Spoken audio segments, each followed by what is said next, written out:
Hello guys, ये electricity chapter है आपका एनसीईआरटी के क्लास 10th है। और आपका चैप्टर नंबर 11 है। उसमें जो है तो हमें जो जो इम्पोर्टेंट लगा उसे मैं नोट्स बना ली हूँ और आपका पूरा नोट्स कंप्लीट कर दी हूँ। अभी रफली सब कंप्लीट की हूँ गाइज, लेकिन जो इम्पोर्टेंट है, जो आपके सवाल है, उसे भर हैंड मतलब अलग से नोट्स बना के डालूंगी। बाकी सब ऐसे आपको एनसीईआरटी जो सोल्यूशन है उससे और जो कॉपी में लिखी हूँ उसी से डायरेक्ट जो है तो नोट्स बना बना रिकॉर्डिंग करके आप लोगों को दे दूंगी। नहीं तो बहुत टाइम लग जाएगा गाइज, कंप्लीट नहीं हो पाएगा। हम सोच रहे थे दिसंबर मास में आपका ये सभी कंप्लीट हो जाता क्लास 10th। आप लोगों को बस अपना रिवीजन रिवीजन रिवीजन रह जाता। आप कहीं से भी पढ़ते हो, जो भी हमारे चैनल में विजिट करते हैं, हम चाहते हैं उनको जो है तो अच्छा कंटेंट मिले और उन लोगों को हमारी क्लास अच्छी लगे, जिससे कि हमें जो है तो अच्छा लगेगा, क्योंकि हमारी मेहनत आप लोगों के काम में आएगी। तो विद्युत आवेश का एसआई मात्रक क्या होता है? कूलाम होता है, जो लगभग 6 × 10⁻18 इलेक्ट्रॉन में समाये होते हैं। फिर एक इलेक्ट्रॉन में 1.6 × 10⁻19 कूलाम आवेश होता है। विद्युत धारा का मात्रक क्या होता है? एम्पियर होता है, जिसे ए से लिखते हैं। 1 मिली एम्पियर में कितना होता है? आपका 10⁻³ एम्पियर होता है। फिर 1 माइक्रो एम्पियर में कितना होता है? 1 माइक्रो एम्पियर में 10⁻6 एम्पियर होता है। विद्युत धारा मापने का यंत्र क्या है? आपका एमीटर कहते हैं विद्युत धारा जिससे मापते हैं। एमीटर को श्रेणी क्रम में संयोजित करते हैं आपका, और वोल्ट मीटर को पार्श्व क्रम में संयोजित करते हैं। इसे आप लोग बिल्कुल ध्यान में रखिएगा कि ये आपको मिस्टेक नहीं होना चाहिए, क्योंकि 1 नंबर के सवाल निश्चित है, कोई नहीं टाल सकता। कोई भी कंपटीशन में तैयारी करता है इंसान तो पूछ लेता है मीटर को किस में लगाया जाता है, श्रेणी क्रम में कि पार्श्व क्रम में, और भी कुछ ऑप्शन दे देंगे। तो मीटर को आपको श्रेणी क्रम में लगाते हैं और वोल्ट मीटर को आपको पार्श्व क्रम में लगाते हैं। फिर आपका आवेश का क्या है? आपका तो दो बिंदुओं के बीच विभवांतर भी, यानी कि किया गया कार्य W बटे आवेश होता है, यानी V बराबर W/Q हो जाएगा। फिर विद्युत विभवांतर का एसआई मात्रक क्या होता है? तो वोल्ट होता है विद्युत विभवांतर का एसआई मात्रक। 1 वोल्ट बराबर 1 जूल बटे 1 कूलाम। किया गया कार्य को किससे लिखते हैं? जूल से लिखते हैं, क्योंकि जो आपका ये है कार्य किया जाता है उसे किससे लिखते हैं? जूल से लिखते हैं। तो 1 वोल्ट बराबर कितना हो गया? 1 जूल कूलाम कूलाम हो गया। फिर विभवांतर की इनवर्स 1 हो गया। विभवांतर की माप यंत्र को वोल्ट मीटर कहते हैं, यानी कि विभवांतर को जिससे मापते हैं उसे क्या बोलते हैं? वोल्ट मीटर बोलते हैं। और वोल्ट मीटर को उन बिंदुओं से पार्श्व क्रम में संयोजित करते हैं। जो वोल्ट मीटर है आपको किस में लगाते हैं? जो है तो पार्श्व क्रम में से लगाते हैं। ओम का नियम क्या कहता है कि एक विद्युत परिपथ में धातु के तार के दो सिरों के बीच विभवांतर उसमें प्रवाहित होने वाली विद्युत धारा के समानुपाती होता है, परंतु तार का ताप समान रहना चाहिए। इसे ओम का नियम कहते हैं। यानी कि आपका जो है तो जब विद्युत धारा प्रवाहित होती है तो उसमें क्या है? टेम्परेचर समान रहना चाहिए। ऐसा नहीं कि जब चाहे तब टेम्परेचर बढ़ जाए घट जाए, क्योंकि भी समानुपाते आई, यानी भी बढ़ेगा तो आई बढ़ेगा, आई बढ़ेगा तो भी बढ़ेगा। इस प्रकार से भी आई आर। आर क्या हो गया आपका? ये जो समानुपाती हटाएंगे उसकी जगह पर क्या लगा देंगे? नियतांक आर लगाएंगे। तो भी बराबर क्या हो जाएगा? ओम का नियम आई आर हो जाएगा। प्रतिरोध का एसआई मात्रक ओम होता है, जो ग्रीक भाषा के शब्द से निरूपित करते हैं। यानी कि आपसे ये भी पूछ सकता है कि ओम का जो है तो किस भाषा से निरूपित करते हैं, तो आपको बताना है ग्रीक भाषा से। चालक का प्रतिरोध निर्भर करता है, किसके ऊपर निर्भर करता है? तो चालक की लंबाई पर, उसके अनुप्रस्थ काट के क्षेत्रफल पर, पदार्थ की प्रकृति पर, ताप पर। इन चारों पर जो है तो ρ = L/A होता है चालक का प्रतिरोध। प्रतिरोधकता का एसआई मात्रक क्या होता है? तो प्रतिरोधकता का एसआई मात्रक ओम मीटर होता है। जो धातुओं तथा मिश्र धातुओं की प्रतिरोधकता कम है, इसे रो से डिनोट करते हैं। श्रेणी क्रम में जब आप कोई सवाल सॉल्व करेंगे तो कौन सा फार्मूला लगेगा? तो RS यानी कि सीरीज होता है, तो R1 + R2 + R3 लग जाएगा। पार्श्व क्रम में जब लगाएंगे तो RP यानी पैरेलल हो जाएगा। 1/RP 1/R1 1/R2 1/R3 जितने प्रतिरोध दिए होंगे उतने ही आप अपने को जोड़ना है। श्रेणी क्रम में विभवांतर V को V1 + V2 + V3 होता है श्रेणी क्रम में।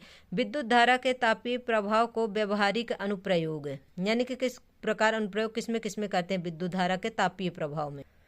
विद्युत इस्त्री, विद्युत टोस्टर, विद्युत तंदूर, विद्युत केटली तथा विद्युत हीटर जूल के तापन पर आधारित कुछ जो है तो सुपरिचित युक्तियां हैं। मतलब ये जो तापीय प्रभाव पर डिपेंड करते हैं कौन कौन सी चीज़ें हैं, तो आपको विद्युत इस्त्री यानी प्रेस हो गया, विद्युत टोस्टर हो गया जिसमें आप खाना गर्म करते हैं, विद्युत तंदूर हो गया, जो तंदूर आता है आपको जो खाना जिसमें जो है तो वो करने के लिए होता है, तंदूर के अंदर डाल करके खाना गर्म करते हैं गाइस। विद्युत केटली हो गया, विद्युत हीटर हो गया, सभी क्या है आपको जो है तो ये तापीय जो है प्रभाव से विद्युत धारा जिससे क्या होता है इसमें ताप जो है तो हीट जो होते हैं, एनर्जी जो है तो ऊर्जा जो है तो क्या होती है इससे जो है तो प्रज्वलित होती है। जैसे हीटर आप लगाते हैं तो उसका क्या होता है प्रतिरोध ज़्यादा होता है, जिसकी वजह से क्या होता है उसमें जो है तो गर्म लाल रेड कलर से उसमें क्या होते हैं आँच निकलने लगती है। टंगस्टन का गलनांक कितना होता है, तो 3380 डिग्री सेल्सियस का उपयोग किया जाता है। टंगस्टन का जो है तो उच्च गलनांक होता है, यह एक प्रबल धातु है, इसीलिए इसके जो है तो आपसे एक क्वेश्चन पूछा जाता है कि विद्युत बल्ब में जो तो किसे यूज किया जाता है, टंगस्टन को यूज किया जाता है क्योंकि इसका गलनांक जो है तो बहुत उच्च होता है। फ्यूज क्या है, तो यह परिपथों तथा संधारित्रों को सुरक्षा किसी भी अवयव के रूप में उच्च विद्युत तथा यह परिपथों तथा संधारित्रों की सुरक्षा किसी भी अनावश्यक रूप से उच्च विद्युत धारा को उनसे प्रभावित न होने पर करता है। यानी कि अगर अचानक कोई भी मतलब जैसे लाइट करंट बढ़ जाता है तो क्या होता है फ्यूज उड़ जाता है। क्यों फ्यूज उड़ जाता है, क्योंकि उससे जो है तो अपने यहाँ जितनी युक्तियाँ होती हैं तो उनके क्या होता है सुरक्षा होती है। फ्यूज को युक्ति के साथ श्रेणी क्रम में संयोजित करते हैं, यानी फ्यूज को किस में लगाना है तो इसको भी ध्यान रखना कि जो फ्यूज है और आपका एमीटर है दोनों किस में लगते हैं, श्रेणी क्रम में लगते हैं। फ्यूज धातु अथवा मिश्र धातु का टुकड़ा होता है जिसका गलनांक उचित अथवा निम्न होता है, क्योंकि अगर इसका गलनांक उच्च होगा तो ये क्या होगा फ्यूज उड़ेगा नहीं, और युक्तियां जो हमारे यहाँ घर में लगी होती हैं जैसे फ्रिज हो गया, कूलर हो गया, बल्ब हो गया, फैन हो गया, ये सभी क्या हो जाएगा खराब हो जाएगा। अगर इसका गलनांक थोड़ा निम्न रहेगा तो क्या हो जाएगा ये फ्यूज उड़ जाएगा, जिससे क्या है जो हमारे घर के सभी जो सामान है वो क्या है नुकसान उनका नहीं होगा। एल्यूमिनियम, कॉपर, आयरन, लेड आदि के बने होते हैं। विद्युत शक्ति बराबर क्या होता है P=VI होता है, और इसको जो है तो 3 प्रकार से लिखा जाता है। देखिए जैसे सवाल आएगा उसी के अनुसार अपने को करना है। P=I²R जब आपको प्रतिरोध निकालना होगा तब V²/R हो जाएगा जब आपको विभवांतर निकालना होगा। तो विद्युत शक्ति का SI मात्रक क्या होता है, वाट होता है। यह उस युक्ति द्वारा उपभुक्त शक्ति है जिससे उस समय 1 एम्पियर विद्युत धारा प्रवाहित होती है जब उसे एक विभवांतर पर प्रचलित कराया जाता है। यानी 1 वाट बराबर कितना होता है, 1 वोल्ट इंटू 1 एम्पियर होता है, यानी कि 1 वोल्ट गुणे जो है तो 1 एम्पियर होगा। वाट क्या है, शक्ति का छोटा मात्रक होता है। व्यापारिक मात्रक क्या होता है, किलोवाट प्रति हावर्स होता है, जिसे सामान्य बोलचाल में क्या बोलते हैं, यूनिट कहते हैं। विद्युत ऊर्जा का SI मात्रक क्या होता है, वाट घंटा होता है। जब 1 वाट शक्ति का उपयोग 1 घंटे तक होता है तो उपभुक्त ऊर्जा 1 वाट घंटा कहलाती है। यानी कि 1 वाट शक्ति का यानी कि 1 वाट पावर का लाइट का उपयोग 1 घंटे तक होता है तो उसमें उपभुक्त ऊर्जा कितना कहलाएगी, 1 वाट कहलाएगी। 1 वाट घंटा होती है तो 1 किलो वाट प्रति घंटा में जो है तो 1 किलो है तो क्या हो जाएगा, 1000 हो जाएगा, 1000 हो जाएगा वाट, 1000 वाट हो जाएगा। और आपका हावर्स जो है तो 60 हो जाएगा, यानी आपका जो मिनट इंटू सेकंड होता है, इसीलिए कितना हो जाएगा 3600 सेकंड हो जाएगा। अब इसके बाद जो है तो 3.6 इंटू 10⁶ हो जाएगा, क्योंकि 3 2 5 यानी कि 6 हो जाएगा, क्योंकि नीचे जो है तो 10 से क्या करेंगे भाग दे देंगे। जब 10 से भाग दे देंगे तो पॉइंट में लाने के लिए ऊपर और नीचे 10 से जो है तो गुणा कर देते हैं, जिससे क्या आता है 3.6 इंटू 10⁶ वाट सेकंड हो जाता है।